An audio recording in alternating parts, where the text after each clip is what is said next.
হযরত আলী ইবনু আবি তালিব রাদিয়াল্লাহু আনহু বলেন, রাসূলুল্লাহ সাল্লাল্লাহু আলাইহি ওয়াসাল্লাম বলেছেন, নিশ্চয়ই সূরা ফাতিহা, আয়াতুল কুরসি, আলে ইমরানের দু আয়াত।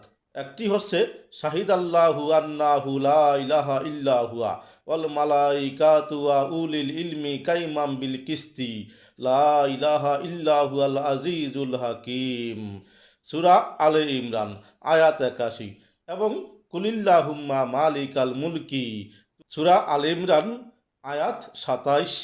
এই আয়াত এগুলো আরশে আজিমের সাথে ঝুলন্ত অবস্থায় ছিল।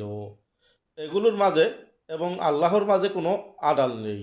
অতঃপর যখন আল্লাহ তাআলা এগুলোকে নাজিল করতে চাইলেন, তখন তারা আরশের সাথে লেগে থাকলো।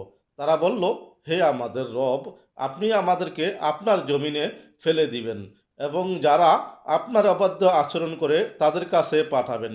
তখন মহান আল্লাহ বললেন, আমার সত্তার কসম খেয়ে বলছি, আমার বান্দাদের মধ্য থেকে কেউ প্রত্যেক ফরজ সালাত শেষে তোমাদেরকে পাঠ করলে জান্নাত তার ঠিকানা বানাবো, তাতে আর তার আমল যেরূপই থাকুক না কেন তাকে সংরক্ষিত পবিত্র স্থানে বসবাসের জায়গা করে দিব। প্রতিদিন 70 বার আমার গোপন চক্ষুদ্বয় দ্বারা তাদের দিকে রহমতের দৃষ্টি দিব। প্রতিদিন তার 70টি প্রয়োজন পূরণ করব, যার মধ্যে সবচেয়ে ছোট প্রয়োজনটি হচ্ছে আমার ক্ষমা। তাকে প্রত্যেক শত্রু থেকে আশ্রয় দিব এবং সাহায্য করব।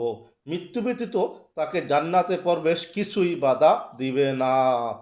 হাদিস, আমালুল ইয়াউমি ওয়াল লাইলাতি আল মাজালিসুল আশারাহ লিল হাসান আদ-দুররুল মানসুর। আসুন আমরা এই আয়াতগুলো বেশি বেশি পাঠ করি, জান্নাতের অধিকারী হয়ে মৃত্যুবরণ করি।